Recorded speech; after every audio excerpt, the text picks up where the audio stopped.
De volta com o Band Cidade, o Brasil é o terceiro país do mundo em número de pessoas com doenças no sangue. Entre elas, 12 mil têm hemofilia, um distúrbio que afeta a capacidade de coagulação. Então, no Dia Internacional de Conscientização sobre a doença, a gente recebe aqui no estúdio a médica hematologista do Hospital Regional de Taubaté, Lívia Reis de Miranda. Muito boa tarde, obrigada pela sua presença aqui conosco. Boa tarde, obrigada pelo convite.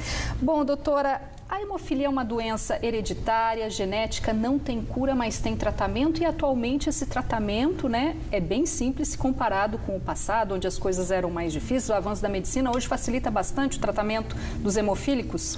Com certeza, facilita o tratamento e também aumentou muito a sobrevida desses pacientes, Hoje, os portadores de hemofilia, eles conseguem viver muito mais tempo e com muito mais qualidade de vida do que antigamente, Quais os cuidados que essa doença exige? Como é que é esse tratamento? Então, é uma doença genética, associada ao cromossomo X. Por conta disso, ela é muito mais comum nos homens, que só tem um cromossomo X. É uma doença que o risco é o sangramento. Costuma já aparecer na infância, com pequenos traumas, já podem ver pequenos cortes, ter um sangramento excessivo, ter sangramento em articulação.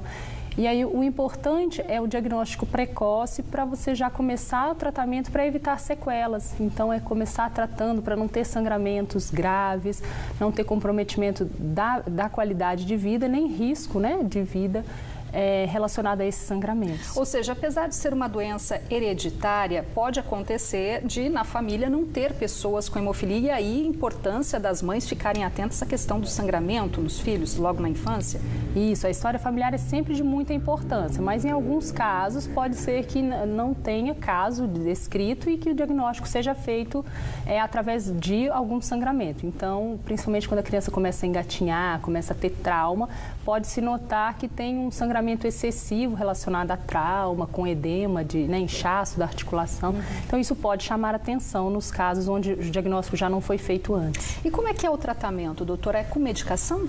Isso, o tratamento é a reposição do fator de coagulação que falta no sangue dessa pessoa.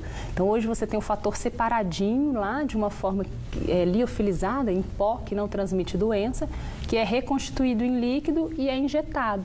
Então, sempre que tem o sangramento, e às vezes em alguns casos, mesmo sem sangramento, para evitar sangramentos, faz a infusão dessa medicação para prevenir ou tratar, então, o sangramento. E esse tratamento está disponível na rede pública de saúde? Aqui na região a gente tem esse tratamento oferecido normalmente? Sim. Hoje em dia, todos os pacientes que são diagnosticados são cadastrados, no Sistema Nacional, e recebem esse tratamento, principalmente através dos hemonúcleos das cidades. Aqui em Taubaté a gente tem o hemonúcleo, e os locais de referência, como os hemonúcleos, tanto daqui quanto da Unicamp, quanto das outras cidades, eles têm a capacidade de fazer esse acompanhamento e também fornecer a medicação. Tá certo. Então, quem optar pela rede privada também pode dar continuidade a esse tratamento na rede privada, mas então a importância aí de saber que existe esse tratamento na rede pública de saúde. Doutora Lívia Miranda, muito obrigada pelos seus esclarecimentos. Uma boa tarde. Boa tarde, obrigada pelo convite.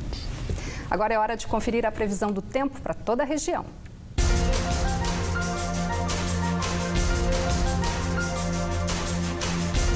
Terça-feira com períodos curtos de sol e muitas nuvens na Serra da Mantiqueira. Em São Bento do Sapucaí, Monteiro Lobato, a máxima esta tarde não passa dos 20 graus. No Vale do Paraíba, o sol predomina e a máxima hoje chega aos 24 em Paraibuna e 25 graus em Potim, Cruzeiro e Bananal. Tem previsão de chuva hoje no litoral norte. Os termômetros chegam aos 24 graus em São Sebastião. Taubaté amanheceu com mínima de 17 e a máxima chega aos 25 graus agora à tarde. Amanhã o sol aparece entre poucas nuvens e as temperaturas variam um pouco. De volta ao litoral, em Ubatuba deve chover ao longo desta tarde. Máxima de 24 graus hoje e 25 nesta quarta-feira.